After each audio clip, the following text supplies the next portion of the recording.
صبح ہوتے ہی اجرا کی زندگی میں ایک بار پھر آزمائش کا نیا دن شروع ہو گیا۔ وہ ابھی بستر پر بیٹھی ہی تھی کہ خالہ غصے میں اس کے کمرے میں داخل ہوئیں اور سخت لہجے میں اسے ڈانٹنے لگیں۔ انہوں نے کہا کہ کل ہی تو اسے بتا دیا گیا تھا کہ آج رشتے والے آنے والے ہیں، پھر بھی وہ سکون سے بیٹھی ہوئی ہے۔ خالہ نے حکم دیا کہ فوراً اٹھ کر گھر کے کام شروع کرے، کھانا تیار کرے اور خود بھی جلدی سے تیار ہو جائے، کیونکہ مہمان کسی بھی وقت پہنچ سکتے ہیں۔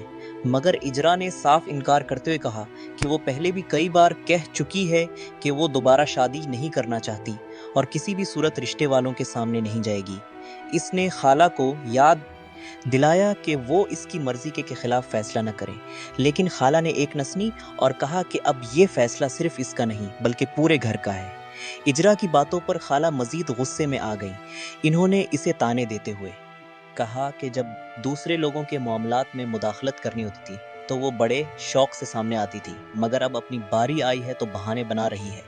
اجرا کی آنکھوں میں آنسو بھر آئے۔ اس نے روتے ہوئے کہا کہ وہ کسی کی دشمن نہیں ہے، نہ کبھی کسی کا رشتہ خراب کرنا چاہتی تھی اور نہ ہی اب کسی کی خوشی چھیننا چاہتی ہے۔ وہ صرف اتنا چاہتی ہے کہ اسے اس کی مرضی کے مطابق زندگی گزارنے دی جائے۔ لیکن خالہ نے دو ٹوک الفاظ میں کہہ دیا کہ اس کے خالوں نے رشتے والوں کو بلا لیا ہے، اس لیے اب اسے ہر حال میں ان کے سامنے جانا پڑے گا۔ اجرا نے التجا کی کہ وہ گھر کے سارے کام کر دے گی، چائے بھی بنا دے گی، لیکن مہمانوں کے سامنے نہیں جائے گی۔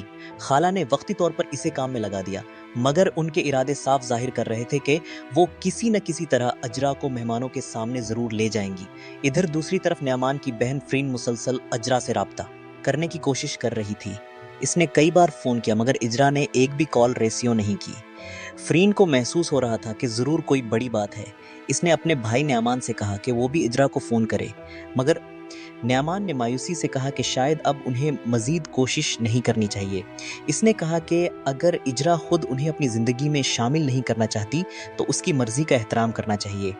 فرین نے اپنے بھائی کو سمجھایا کہ اگر اجرا کی شادی کہیں اور ہو گئی تو وہ ساری زندگی افسوس کرے گا، لیکن نعمان نے ٹھنڈی سانس لیتے ہوئے کہا کہ اس نے اب اجرا کا خیال اپنے دل سے نکال دیا ہے، کیونکہ وہ کسی کی زندگی پر زبردستی اپنا حق نہیں جتانا چاہتا۔ اسی دوران اجرا کے گھر رشتے والے بڑی شان و شوکت سے پہنچ گئے۔ ان کی خوب آؤ بھگت کی گئی اور گھر والوں نے ان کا پرت پاک استقبال کیا۔ لڑکے کی بہن مسلسل اپنے بھائی کی تعریفیں کرتی رہی۔ اس نے بتایا کہ اس کے بھائی کا گاڑیوں کا اپنا بڑا شو روم ہے، عالی شان بنگلہ ہے، کئی گاڑیاں ہیں، نوکر چاکر ہیں اور دولت کی کسی چیز کی کمی نہیں۔ وہ بار بار یہی کہتی رہی کہ اگر اجرا اس گھر میں جائے گی تو اسے کسی چیز کی کمی محسوس نہیں ہوگی اور وہ ملکہ بن کر رہے گی۔ دوسری طرف وہ اجرا کی بھی تعریفیں کرتے رہے اور کہتے رہے کہ انہیں ایسی ہی سلجھی ہوئی اور گھریلو لڑکی کی تلاش تھی۔ سب کے چہروں پر خوشی تھی مگر وحید کے دل میں عجیب سی بے چینی پیدا ہو رہی تھی۔ وحید بار بار لڑکے کو غور سے دیکھ رہا تھا۔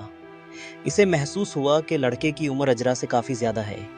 اس نے آہستہ سے شائلہ سے کہا کہ اسے یہ رشتہ مناسب نہیں لگ رہا، کیونکہ عمر کا اتنا فرق مستقبل میں مسائل پیدا کر سکتا ہے۔ مگر شائلہ نے فوراً اسے سمجھانا شروع کر دیا۔ اس نے کہا کہ عمر سے زیادہ اہم لڑکے کی حیثیت، دولت اور اچھا گھر ہے۔ پھر اس نے یہ بھی یاد دلایا کہ اجرا پہلے سے 2 بار شادی شدہ ہے، اس لیے اب اتنا اچھا رشتہ دوبارہ ملنا آسان نہیں ہوگا۔ وحید نے پھر بھی اطمینان کا اظہار نہ کیا اور کہا کہ سب سے پہلے اجرا کی مرضی معلوم کرنا ضروری ہے، کیونکہ زندگی اسے گزارنی ہے، کسی اور کو نہیں۔ دوسری طرف نعمان کو آخر کار اجرا سے بات کرنے کا موقع مل گیا، مگر اجرا نے فون اٹھاتے ہی سخت لہجے میں کہا کہ وہ بار بار فون کر کے اسے پریشان نہ کرے۔ اس نے صاف الفاظ میں کہا کہ وہ بالکل ٹھیک ہے اور اسے کسی کی ہمدردی کی ضرورت نہیں۔ پھر اس نے بتایا کہ نعمان کی بہن فرین نے اسے فون کر کے کہا تھا کہ نعمان اسے پسند کرتا ہے۔ یہ سن کر نعمان چند لمحوں کے لیے خاموش ہو گیا۔ اجرا نے واضح کر دیا کہ وہ ایسی کسی بات میں دلچسپی نہیں رکھتی اور بہتر یہی ہوگا کہ آئندہ اسے فون نہ کیا جائے۔ ادھر رشتے والوں کا اصل چہرہ بھی سامنے آنا شروع ہو گیا۔ جب وہ آپس میں بیٹھے تو لڑکے کی بہن نے دہیج کی بات چھیڑ دی۔ اس نے کہا کہ چونکہ لڑکی طلاق یافتہ ہے اس لیے انہیں اچھا خاصا دہیج ملنا چاہیے۔ وہ 50 لاکھ سے لے کر 1 کروڑ روپے تک کی رقم کی باتیں کرنے لگے اور یہ منصوبہ بنانے لگے کہ شادی کے بعد گھر سامان سے بھروا لیا جائے گا۔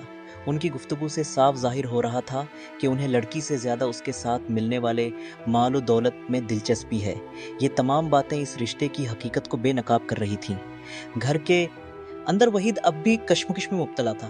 وہ بار بار یہی کہہ رہا تھا کہ اجرا کی مرضی کے بغیر اس کا رشتہ طے کرنا درست نہیں ہوگا، مگر شائلہ اور فوزیہ مسلسل اس پر دباؤ ڈال رہی تھی۔ ان کا کہنا تھا کہ ایسے امیر اور باعزت لوگ روز روز رشتہ لے کر نہیں آتے، اس لیے زیادہ سوچنے کی ضرورت نہیں۔ وہ بار بار یقین دلا رہی تھیں کہ اجرا آخرکار مان جائے گی۔ وحید اگرچہ خاموش تھا، مگر اس کے چہرے سے صاف ظاہر ہو رہا تھا کہ وہ دل سے اس فیصلے پر مطمئن نہیں۔ جب چائے لے جانے کا وقت تو خالہ دوبارہ اجرا کے پاس پہنچے۔ انہوں نے پہلے نرمی سے سمجھایا، پھر سختی اختیار کی، مگر اجرا اپنی بات پر قائم رہی۔ اس نے کہا کہ وہ چائے تیار کر دے گی، لیکن مہمانوں کے سامنے ہرگز نہیں جائے گی۔ خالہ نے غصے میں کہا کہ اگر وہ اپنی مرضی سے نہیں گئی تو اس کے خالو آ کر اسے مجبور کریں گے۔ اجرا نے روتے ہوئے کہا کہ کسی کو اس کی مرضی کے خلاف اس کی زندگی کا فیصلہ کرنے کا حق نہیں، مگر اس کی بات کسی نے نہ سنی۔ آخرکار مجبور ہو کر وہ کانپتے ہاتھوں سے چائے کی ٹرے اٹھا کر مہمانوں کے سامنے پہنچ گئی۔ جیسے ہی رشتے والوں نے اجرا کو دیکھا، انہوں نے فوراً پسندیدگی کا اظہار کر دیا۔ لڑکے کی بہن نے خوشی سے کہا کہ انہیں یہی رشتہ چاہیے اور اگر ان کی مرضی ہو تو آج ہی منگنی کر دی جائے، مگر وحید نے نہایت تحمل سے جواب دیا کہ اتنا بڑا فیصلہ جلد بازی میں نہیں کیا جا سکتا۔ اس نے کہا کہ انہیں 1-2 دن کا وقت دیا جائے تاکہ گھر والے آپس میں مشورہ کر سکیں۔ اگرچہ رشتے والے فوراً ہاں سننا چاہتے تھے، لیکن وحید نے واضح کر دیا کہ بغیر سوچے سمجھے فیصلہ نہیں کیا جائے گا۔ ادھر نعمان کی والدہ اپنے بیٹے کو سمجھا رہی تھیں کہ وہ اجرا کے بارے میں مزید نہ سوچے۔ انہوں نے کہا کہ معاشرے کے لوگوں کے سوالات کا سامنا کرنا آسان نہیں ہوتا، اور اگر اجرا اس گھر میں آتی ہے تو انہیں بہت سی مشکلات پیش آ سکتی ہیں۔ نعمان نے ادب سے جواب دیا کہ وہ جانتا ہے کہ اس کی ماں ہر فیصلہ سوچ سمجھ کر کرتی ہیں، لیکن بعض اوقات انسان کو اپنی زندگی دوسروں کی باتوں کے مطابق نہیں بلکہ اپنے دل کی آواز کے مطابق گزارنی چاہیے۔ اس کے باوجود اس نے اپنی ماں کی عزت کرتے ہوئے وعدہ کیا کہ وہ ان کی خواہش کے خلاف کوئی قدم نہیں اٹھائے گا۔ قسط کے اختتام پر ماحول مزید کشیدہ ہو گیا۔ ایک طرف رشتے والے جلد یہ رشتہ پکا کرنا چاہتے تھے، دوسری طرف وحید اجرا کی مرضی جاننے پر اصرار کر رہا تھا۔ گھر کے اندر ہر شخص اپنی اپنی رائے دے رہا تھا، مگر کسی نے بھی یہ نہ سوچا کہ اجرا کے دل پر کیا گزر رہی ہے۔ آخر میں غصے اور تلخ جملوں کا تبادلہ ہوا اور ایک عورت نے دھمکی دیتے ہوئے کہا کہ جس نے اس کے لیے ایسا رشتہ تلاش کیا ہے وہ ایک دن ضرور پچھتائے گا اور اتنا روئے گا کہ آنسو بھی کم پڑ جائیں گے۔ انہی تلخ جذبات کے ساتھ کہانی ایک ایسے موڑ پر ختم ہوئی جہاں اجرا کی قسمت کا فیصلہ ہونے والا تھا، مگر اس کی اپنی آواز اب بھی سب سے کمزور دکھائی دے رہی تھی۔